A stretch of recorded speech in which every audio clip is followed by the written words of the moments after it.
Yesus, Allah yang hidup, Allah yang berkuasa, pencipta langit dan bumi, terima kasih banyak untuk firman Tuhan yang Engkau bukakan kepada kami.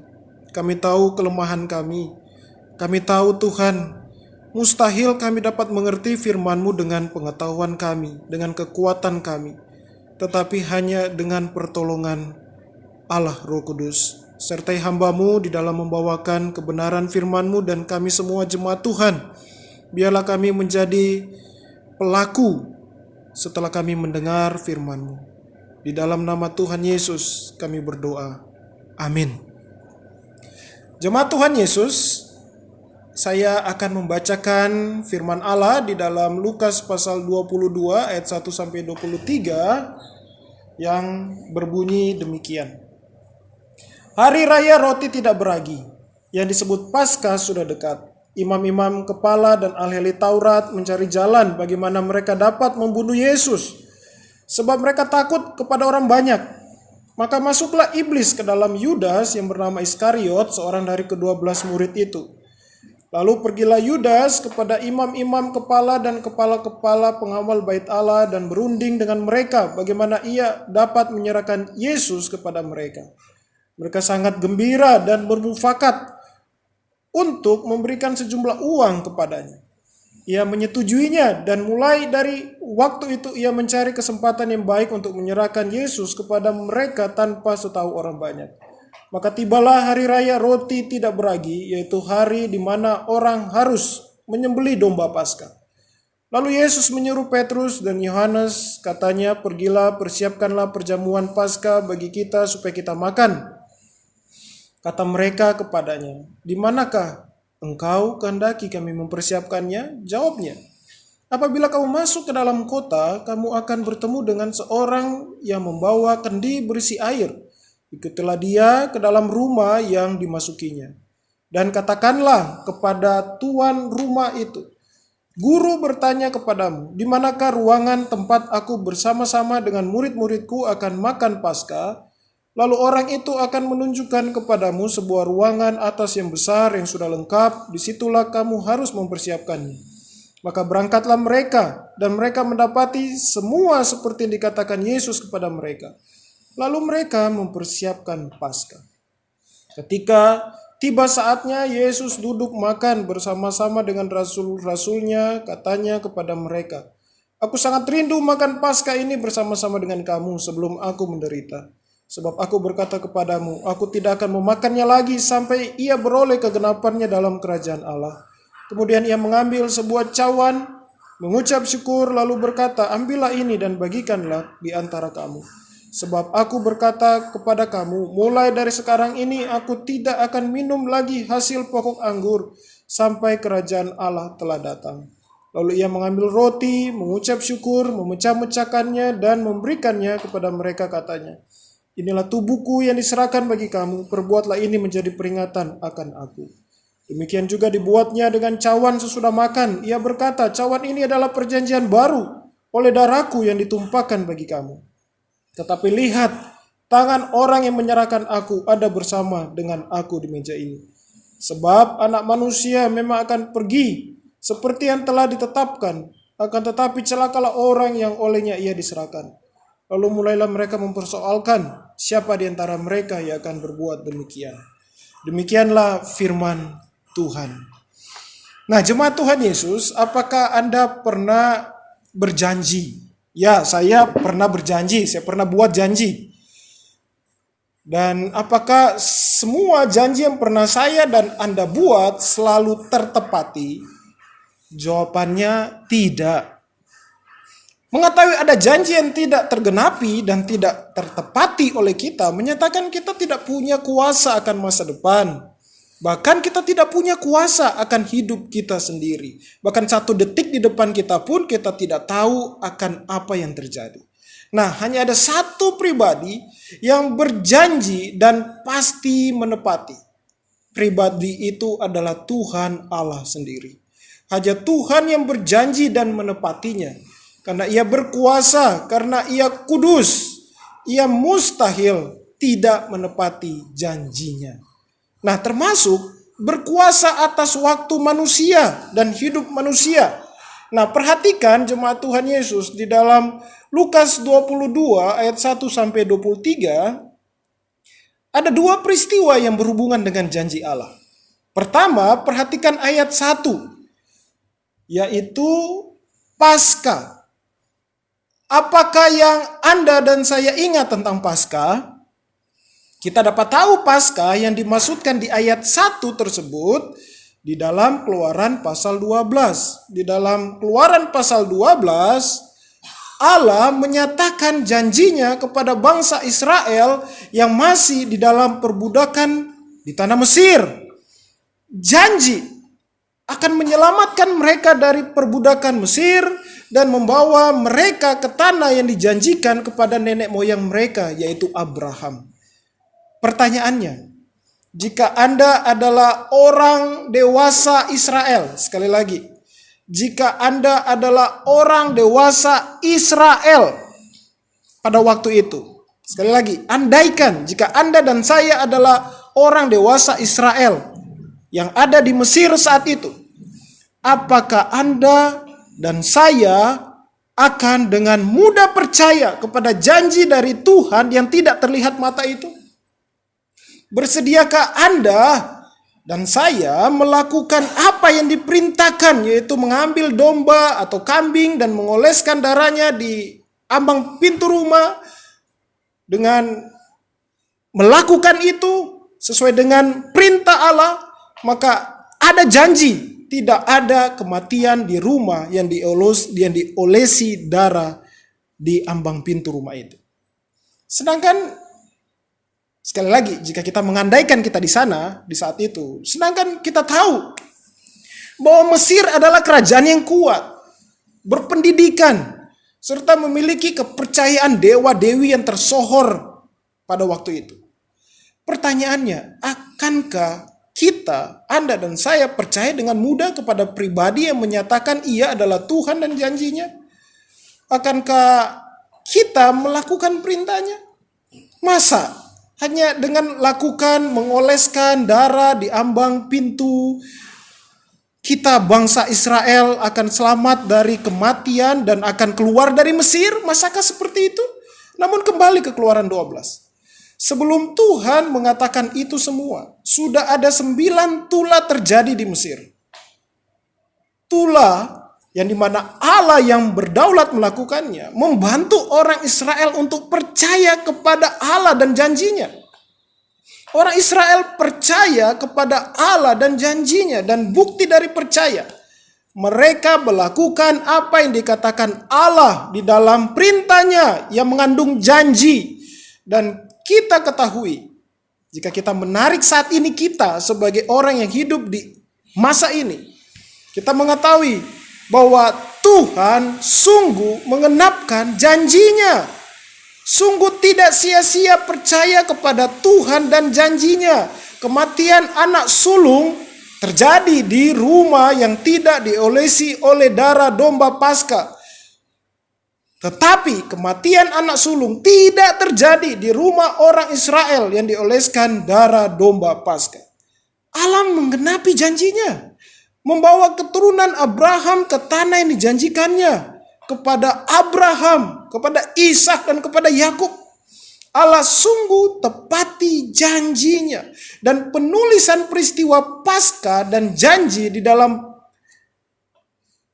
Paskah sangat penting ditulis oleh tabib Lukas. Karena dengan menuliskan kata Paskah di ayat 1 pasal 22, masih ada satu peristiwa yang masih perlu digenapi oleh Allah. Perjalanan anak-anak Allah belum tuntas. Tanah Kanaan dan Yerusalem di bumi bukanlah perjalanan akhir anak-anak Allah. Masih belum selesai. Tuhan Yesus Kristus, sang anak domba Paskah yang ditunjuk oleh Lukas dalam hal ini, masih harus menyelesaikan satu janji Allah kepada umatnya. Dan sama seperti Paskah yang adalah penggenapan dari peristiwa Kejadian pasal 15, masih ada satu peristiwa yang berhubungan dengan janji Allah kepada Israel di masa lalu.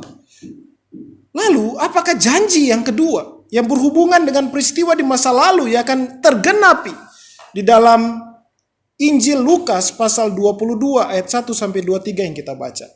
Mari jemaat Tuhan Yesus buka dan perhatikan Keluaran pasal 24 ayat 7 sampai 8. Keluaran pasal 24 ayat 7 sampai 8.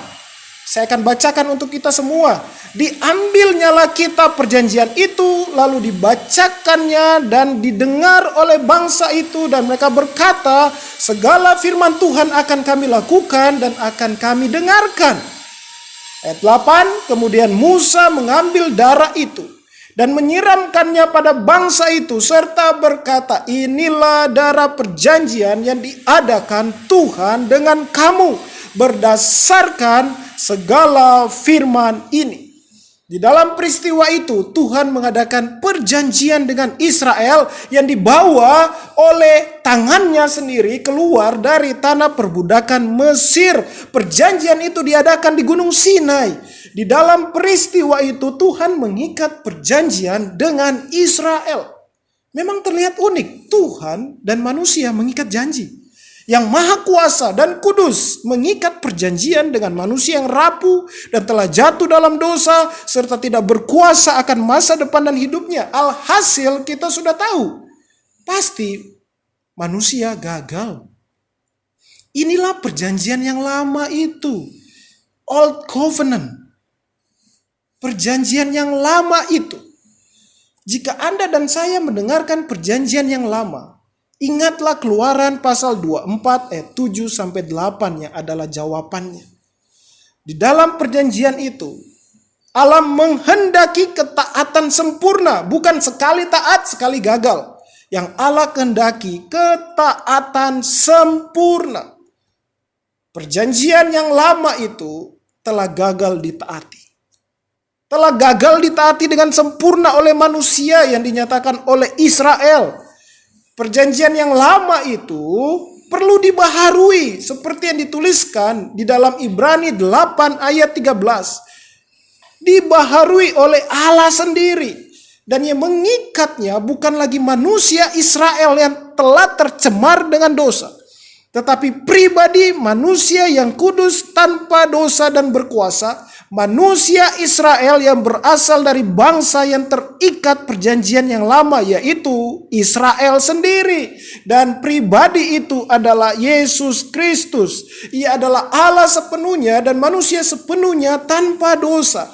Para murid adalah saksi bahwa Yesus yang adalah guru mereka adalah yang maha kuasa, yang adalah Mesias. Sebelum malam perjamuan Paskah terakhir itu, mereka sudah melihat dan mengalami langsung pekerjaan Allah yang dinyatakan oleh Kristus Yesus. Sebelum malam perjamuan Paskah terakhir itu, mereka sudah mendengar firman Allah yang berkuasa dan kudus dari mulut Kristus Yesus. Ingat, seperti sebelum Paskah di dalam Keluaran pasal 12, Allah sudah menyatakan kuasanya kepada orang Israel mengenai siapa dia, mengenai janjinya dengan menurunkan tulah di tengah-tengah orang Mesir, 9 tulah. Maka sebelum perjamuan Paskah terakhir pun Tuhan juga menyatakan kuasa dan firman-Nya kepada manusia yang dinyatakan oleh Kristus Yesus. Nah, jemaat Tuhan Yesus, sebelum melangkah lebih jauh, perhatikan di dalam Yeremia pasal 31 ayat 31 sampai 34. Firman-Nya berbunyi seperti ini. Sesungguhnya akan datang waktunya, demikianlah firman Tuhan, aku akan mengadakan perjanjian baru dengan kaum Israel dan kaum Yehuda.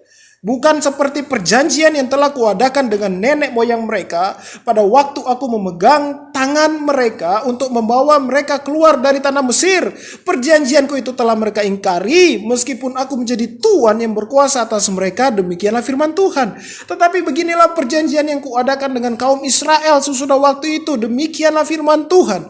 Aku akan menaruh Tauratku dalam batin mereka dan menuliskannya dalam hati mereka, maka aku akan menjadi Allah mereka dan mereka akan menjadi umatku, dan tidak usah lagi orang mengajar sesamanya atau mengajar saudaranya dengan mengatakan kenalah Tuhan, Sebab mereka semua besar kecil akan mengenal aku. Demikianlah firman Tuhan, sebab aku akan mengampuni kesalahan mereka dan tidak lagi mengingat dosa mereka.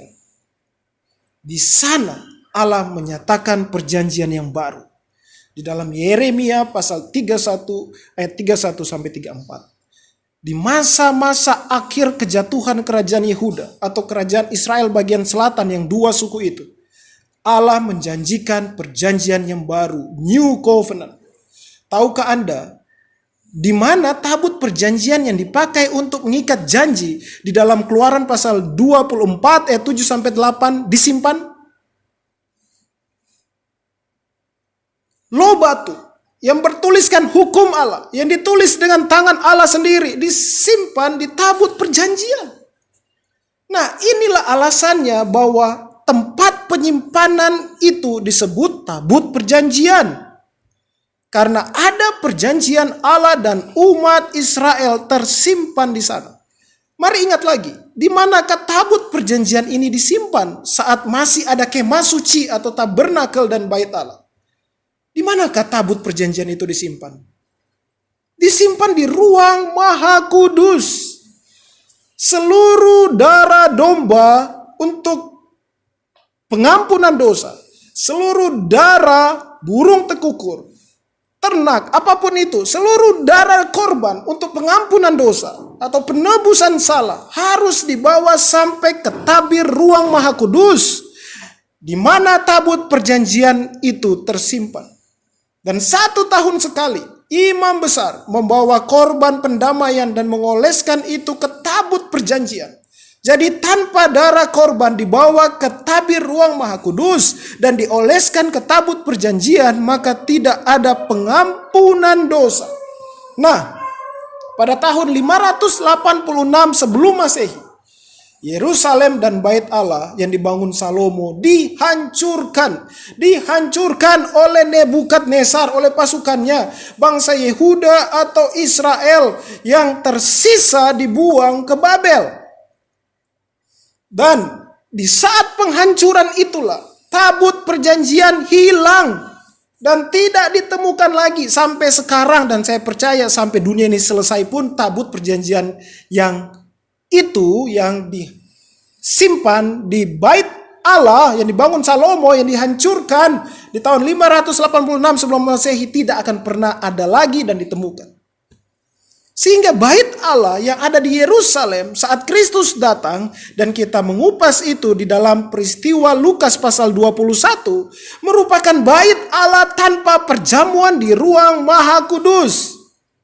Jadi bayangkan, selama 400 tahun setelah Ezra kembali dari Babel dan membangun kembali bait Allah di Yerusalem sampai Kristus Yesus datang, bait Allah tanpa tabut perjanjian. Sampai di dalam kisah Lukas 21 atau khususnya pengajaran hari ini Lukas 22, tabut perjanjian itu tidak ada di ruang maha kudus. Perhatikan, selama 400 tahun ibadah orang Israel tanpa tabut perjanjian. Mengapa tabut perjanjian itu tidak ada? Apakah Allah kurang berkuasa sehingga tidak bisa menunjukkan di mana tabut perjanjian itu kepada Ezra, kepada Nehemia? Atau mengapa ia tidak memerintahkan lagi untuk Ezra dan Nehemia membangun tabut perjanjian? Karena inilah penggenapan janji Allah kepada Israel melalui Yeremia. Di dalam Yeremia 31 ayat 31 sampai 34. Yesus Kristus adalah perjanjian yang baru dari Allah untuk umat Allah. Tabut perjanjian yang merupakan benda mati tidak lagi diperintahkan oleh Allah untuk dibuat lagi. Karena perjanjian apapun yang dibuat oleh manusia dengan Allah pasti gagal. Sekali lagi, perjanjian apapun yang dibuat oleh manusia dengan Allah pasti gagal. Namun jika Allah sendiri yang mewakili manusia dan mengikat janji dengan dirinya sendiri, maka itu tidak akan gagal. Jika Allah yang mengikat janji, pasti tidak akan gagal. Inilah janji yang kedua yang dinyatakan Allah kepada umat Allah di dalam Lukas pasal 22 ayat 1 sampai 23. Janji yang hanya dapat digenapi oleh Yesus Kristus sendiri, yang adalah Allah sendiri. Perhatikan di dalam Lukas 22 ayat 20. Berbunyi, demikian juga dibuatnya dengan cawan sesudah makan. Ia berkata, cawan ini adalah perjanjian baru oleh darahku yang ditumpahkan bagi kamu. Dan perhatikan juga, jemaat Tuhan dapat mendengarkan, saya akan membacakan ini. Di dalam Markus 14 ayat 24. Dan ia berkata kepada mereka, inilah darahku, darah perjanjian yang ditumpahkan bagi banyak orang. Dan perhatikan juga di dalam Matius 26 ayat 28. Sebab inilah darahku, darah perjanjian yang ditumpahkan bagi banyak orang untuk pengampunan dosa. Bukankah itu sama dengan Keluaran pasal 24 ayat 8? Yang berbunyi, inilah darah perjanjian yang diadakan Tuhan dengan kamu berdasarkan segala firman ini. Inilah perjanjian baru yang diikat oleh Kristus dengan Allah. Inilah perjanjian baru yang diikat oleh Sang Putra dengan Sang Bapa, yang digenapi oleh Allah sendiri yang mewakili manusia berdosa, Anda dan saya dan seluruh manusia berdosa. Lihatlah, Allah menepati janjinya. Ribuan tahun terlewati. Ribuan tahun waktu manusia. Namun Allah tidak lalai tepati janjinya. Dan perhatikan, jika di dalam peristiwa Paskah Allah berjanji membawa mereka ke tanah Kanaan, tanah perjanjian yang Ia janjikan untuk Abraham, Ishak dan Yakub untuk keturunan mereka. Nah, di dalam Yesus Kristus, apa yang Allah janjikan berhubungan dengan Paskah dan perjanjian yang baru. Perhatikan jemaat Tuhan Yesus di dalam Lukas pasal 22 ayat 16 dan ayatnya yang ke-18. Di sana apa yang tertulis? Kerajaan Allah. Kemanakah dibawanya para murid? Setiap umat Allah yang percaya kepada Allah dan Juru Selamat Yesus Kristus. Dibawa ke kerajaan Allah. Dibawa ke dalam surga. Ke dalam hadapan tata Allah yang kudus. Apakah juga berlaku untuk Abraham, Musa, Yosua dan orang-orang kudus di masa perjanjian lama, di masa Old Covenant itu? Ya, karena mereka percaya kepada Tuhan yang sama, percaya kepada wahyu dan janjinya. Termasuk siapapun yang percaya kepada Tuhan Yesus Kristus. Namun bagaimana Kristus dapat menumpahkan darahnya untuk penggenapan perjanjian yang baru? Apakah dengan Kristus menyakiti dirinya sendiri? Jawabannya tidak. Melalui penggenapan janji Allah di dalam Mazmur 41 ayat 10. Saya ingatkan lagi, Paskah itu peristiwa. Pengikatan janji di Sinai di dalam Keluaran 24 itu peristiwa. Tetapi mari perhatikan yang adalah nubuatan. Di dalam Mazmur 41 ayat 10. Yang akan membawa Kristus ke dalam penderitaan dan kematian. Mazmur 41 ayat 10. Bahkan sahabat karibku yang kupercayai, yang makan rotiku telah mengangkat tumitnya terhadap aku. Dan bagaimana janji Allah itu tergenapi? Bagaimana nubuatan itu tergenapi? Lihatlah cara penggenapannya jemaat Tuhan Yesus. Di dalam Lukas pasal 22 ayat 3 sampai 6. Lukas pasal 22 ayat 3 sampai 6 dan ayatnya yang ke-21 sampai 22. Kristus memang akan mati sebagai korban.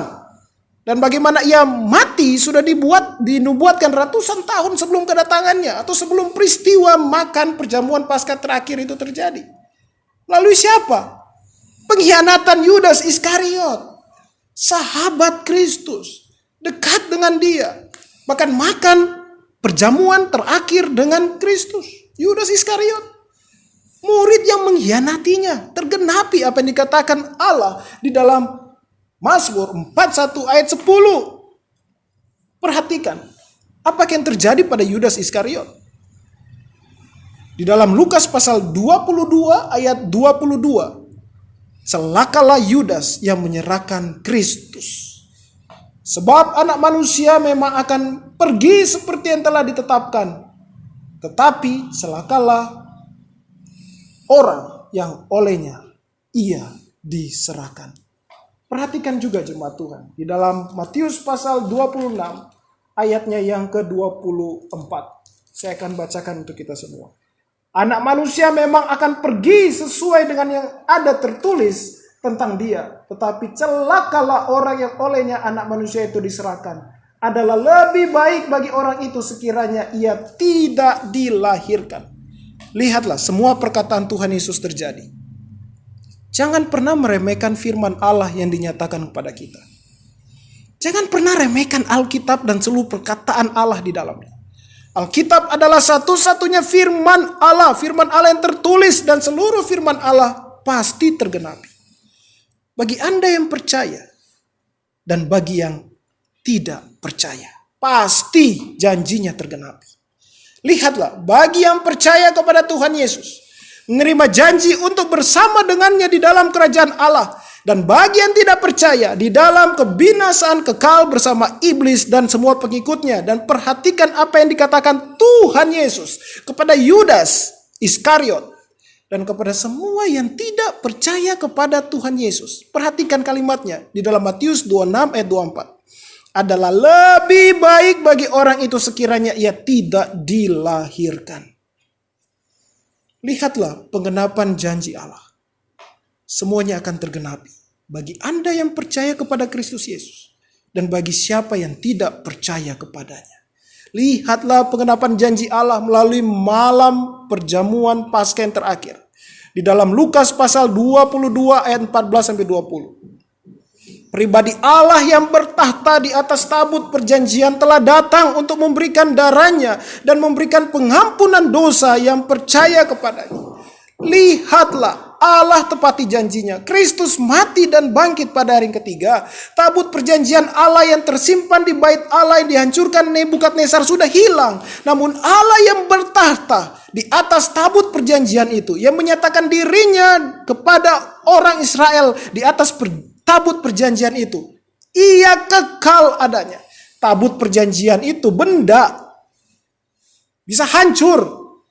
Tetapi Allah yang bertata di atasnya, yang bertata di atas seluruh jagat raya ini, ia kekal, ia kudus, ia adalah kasih. Ia mau datang memberikan anugerah keselamatan kepada Anda dan saya dan semua manusia yang berdosa. Ia datang memberikan darahnya dan nyawanya, bukan darah Anda dan saya yang Allah minta. Bukan darah ternak, tetapi ia memakai darahnya sendiri sebagai pendamaian dan pengikat janji kekal dengan Bapa yang berlaku satu kali untuk selamanya. Betapa ia mengasihi kita orang berdosa. Betapa ia mengasihi kita orang berdosa. Perhatikan sekali lagi perkataan Tuhan Yesus di dalam Matius 26 ayat 24 itu. Jika tidak percaya Yesus, lebih baik tidak usah ada di muka bumi ini. Karena kebinasaan itu kekal jika di luar Kristus.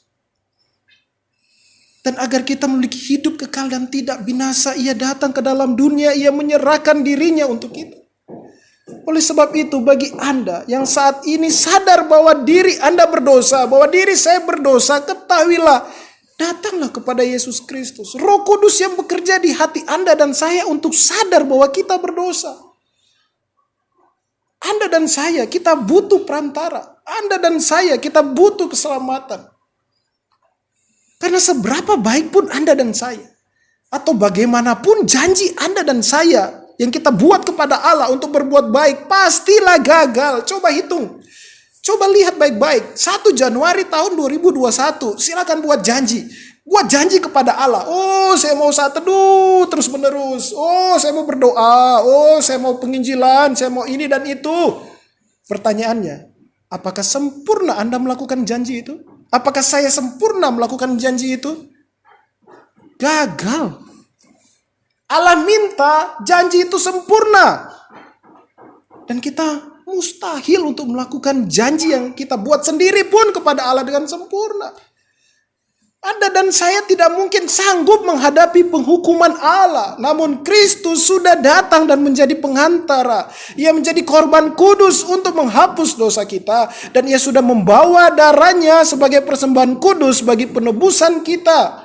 Ia membawa ke kemah yang bukan dibuat oleh manusia tetapi oleh Allah sendiri. Oleh sebab itu percayalah kepada Tuhan Yesus. Dan janganlah hidup diperhamba oleh iblis dan dosa. Dosa dan iblis itu tidak membawa faedah apa-apa untuk masa depan kekekalan kita. Hanya membawa kebinasaan. Oleh sebab itu jangan ikuti. Ikutilah Yesus Kristus. Percayalah kepada Kristus Yesus. Hukum Allah tidak lagi tertulis di loh batu seperti di masa yang lalu di dalam Old Covenant, di dalam perjanjian lama. Tidak lagi. Tetapi bagi yang percaya kepada Allah dan Juru Selamat Yesus Kristus adalah perjanjian yang baru itu.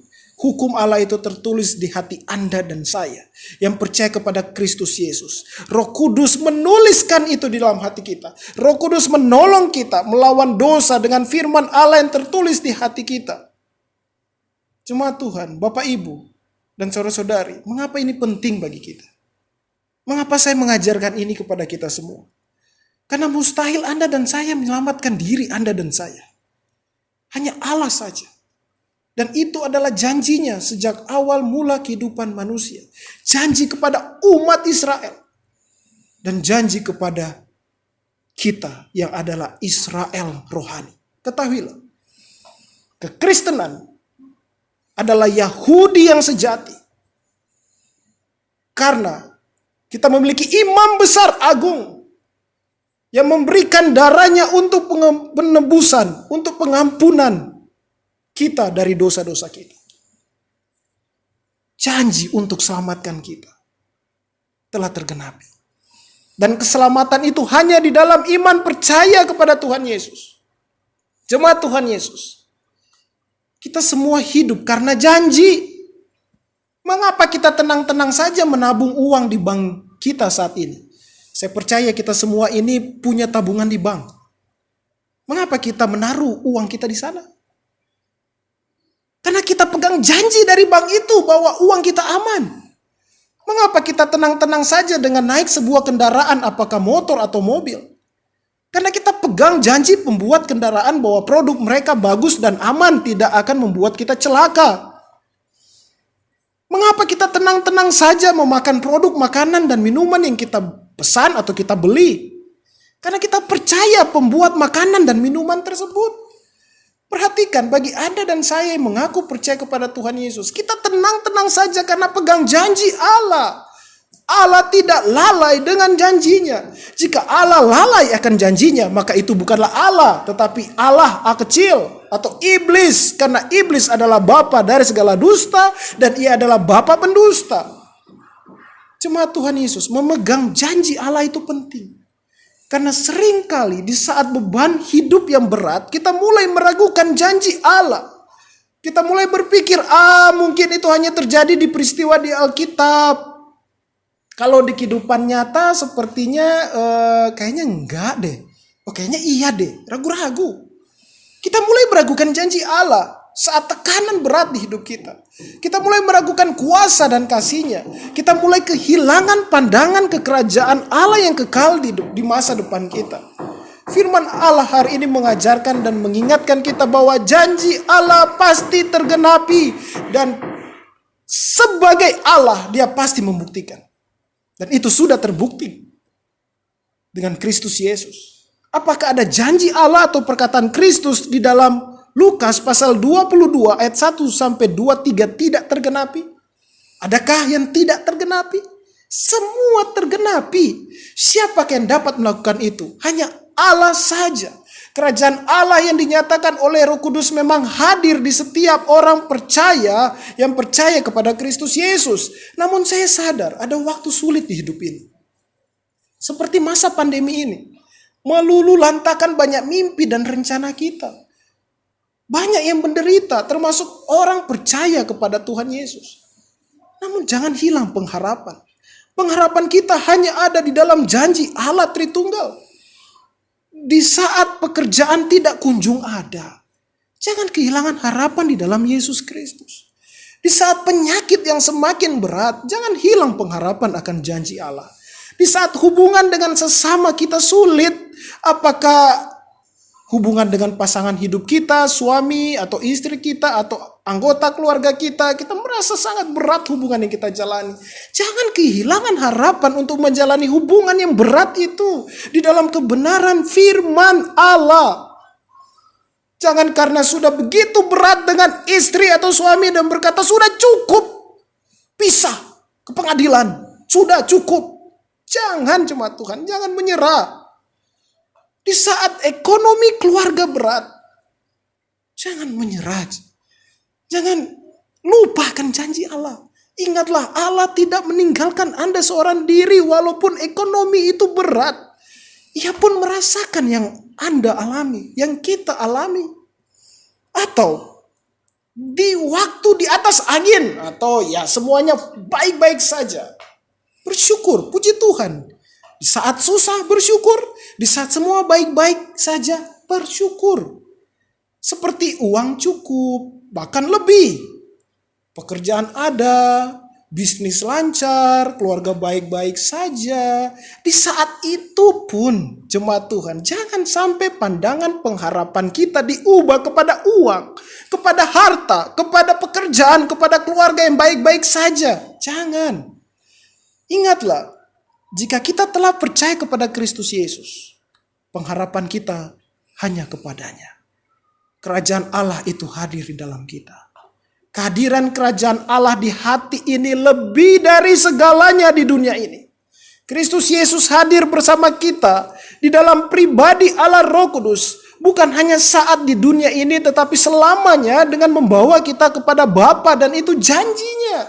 Jemaat Tuhan Yesus, apapun berat penderitaan hidup Anda, atau betapapun Anda saat ini menikmati, oh Tuhan terima kasih semuanya baik saat ini. Ingat jemaat Tuhan, masih ada tanah perjanjian kekal yang ada di masa depan kita. Jangan give up, jangan menyerah saat ini. Tetaplah pandang pada janji Allah, sumber pengharapan kita. Perjalanan itu masih ada di depan. Tetaplah pandang kepada Tuhan Yesus yang tersalibkan dan bangkit pada hari yang ketiga. Dan pandanglah Ia yang berdoa syafaat bagi kita. Tetaplah pandang kerajaan Allah. Tetaplah pandang janji hidup kekal bersama dengan Kristus di dalam kekekalan. Genggam terus firman-Nya itu. Perhatikan jemaat Tuhan di dalam ayatnya.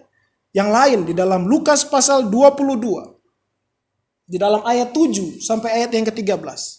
Saat Anda membaca itu, mungkin ada yang berpikir bahwa Allah hanya menepati janji-janjinya yang besar. Wah, mungkin ada yang berpikir Allah hanya menepati janji-janji yang besar seperti Paskah atau pengikatan janji di Sinai. Mungkin hanya itu yang Allah tepati. Jemaat Tuhan, Ia juga menepati apa yang dianggap orang biasa saja. Perhatikan jemaat Tuhan di dalam ayat 7 sampai 3. Apakah cerita di sana? Tuhan memerintahkan Petrus dan Yohanes pergi ke kota Yerusalem untuk persiapan Paskah. Mungkin bagi beberapa orang apa yang diperintahkan oleh Kristus biasa-biasa saja. Namun lihatlah, Kristus menyatakan kepada kedua muridnya bahwa perkataannya terjadi di dalam perkara yang dianggap biasa. Allah dengan ketetapannya berdaulat dengan apa yang dianggap biasa oleh kita. Petrus dan Yohanes pasti tidak hanya saat itu makan perjamuan Paskah dengan Kristus. Sudah bertahun. Bisa saja 3 tahun. Tapi lihat, Petrus dan Yohanes pasti terheran-heran bahwa benar tepat apa yang dikatakan Tuhan terjadi yang mereka anggap biasa itu. Mulai dari pribadi yang mereka temui sampai menemukan tempat perjamuan Tuhan yang sudah lengkap. Apa yang dialami oleh Petrus dan Yohanes merupakan perkara masa depan di mana perjamuan Paskah yang akan dilaksanakan itu adalah perjamuan Paskah terakhir dan penyataan penggenapan janji Allah di dalam Kristus Yesus. Namun ingatlah, bagi Allah tidak ada yang biasa-biasa saja di hidup kita. Semua peristiwa di hidup kita dikerjakan oleh Allah untuk kita senantiasa yang percaya kepadanya, yang adalah miliknya, memandang kepada perjanjiannya, memandang kepada Kristus yang menggenapi perjanjian. Janji yang utama adalah membawa kita ke dalam kerajaan Bapa. Ingat itu baik-baik. Oleh sebab itu, apapun yang terjadi di kehidupan kita, lihatlah dalam kebenaran firman Allah. Perhatikan Roma pasal 8 ayat 28. Kita tahu sekarang bahwa Allah turut bekerja dalam segala sesuatu untuk mendatangkan kebaikan bagi mereka yang mengasihi Dia, yaitu bagi mereka yang terpanggil sesuai dengan rencana Allah. Jangan cepat-cepat kecewa. Jangan cepat-cepat menggerutu dengan apa yang terjadi di hidup kita. Jangan cepat menyerah dengan hubungan yang Allah berikan di dalam hidup kita dengan sesama. Jangan cepat berpikir tidak ada jalan keluar lagi. Masih ada, jemaat Tuhan. Lihat ke depan ke kerajaan Allah. Jangan menjadikan pikiran dan perasaan kita itu pusat dari segalanya. Jangan jadikan uang, harta, pekerjaan, bisnis, properti, apapun itu yang Tuhan berikan untuk mendukung kehidupan kita menjadi pusat di segala hidup kita. Jangan, jemaat Tuhan Yesus. Jangan pernah lupa bahwa seluruh tindakan atau pikiran yang kita anggap biasa-biasa saja, itu di luar kedaulatan Allah. Semuanya di dalam kedaulatan Allah. Sakit, sehat, senang, duka, semuanya di dalam kedaulatan Allah, termasuk masa pandemi ini. Ingatlah bahwa seluruh hidup ini mengenai Yesus Kristus. Dan kita telah dimasukkan olehnya di dalam perjanjian yang baru ini buat untuk kita dengan darahnya sendiri. Ia genapkan bagi kita di kayu salib dan kebangkitannya. Jadi tidak ada yang biasa-biasa saja di hidup ini. Jika kita melihat dalam kacamata perjanjian Allah, semuanya luar biasa, dan hidupilah hidup yang bermakna di dalam Tuhan Yesus. Yang terkecil cuci piring pun lakukan dengan bermakna. Ngepel lantai lakukan dengan bermakna. Bekerja di kantor lakukan dengan bermakna. Makan malam bersama istri, dengan suami, dengan anak-anak lakukan dengan bermakna. Apapun yang kita lakukan tidak ada yang biasa-biasa, jemaat Tuhan. Semua dalam kedaulatan Allah di dalam perjanjiannya. Di dalam kesukaan hidup, hiduplah bermakna dalam Tuhan. Di dalam kesulitan hidup, hiduplah bermakna di dalam firman Tuhan. Hidup bermakna yang memancarkan terang dan kasih Kristus kepada sesama. Agar mereka pun dapat mengalami kasih Kristus. Agar mereka dapat mendengarkan Injil Kristus Yesus, dan melalui pekerjaan Allah Roh Kudus mereka dibawa kepada iman percaya. Jadi apapun kesulitan dan kesukaan Anda dan saya, kita hidup dalam perjanjian yang baru dari Allah. Perjanjian yang membawa kita hidup di dalam pengudusan hari lepas hari, melawan dosa hari lepas hari, dan menuju ke tanah perjanjian yang kekal. Hidup bersama dengan Tuhan Yesus di dalam kerajaannya. Kita saat ini ada di masa perjanjian baru. Masa di mana kita sedang menuju ke surga yang kekal bagi yang percaya kepadanya. Dan bagi yang tidak percaya kepadanya, menuju ke dalam kebinasaan kekal. Oleh sebab itu, saya berdoa untuk Anda yang tidak percaya kepada Yesus Kristus, atau yang masih mencari-cari, atau masih ragu dengan Dia. Percayalah kepada Kristus Yesus. Percaya, selama masih ada nafas di hidup Anda, Allah Tritunggal yang selamatkan kita pasti mengenapi janjinya. Pada hari terakhir, Kristus akan datang kedua kalinya. Ia akan menjemput kita, miliknya, masuk ke dalam kerajaannya. Amin. Mari kita berdoa. Tuhan Yesus, Allah yang hidup, Allah yang berkuasa pencipta langit dan bumi, terima kasih banyak untuk kasih setiamu di dalam kehidupan kami. Terima kasih banyak Tuhan Yesus, karena Engkau Allah yang sangat mengasihi kami.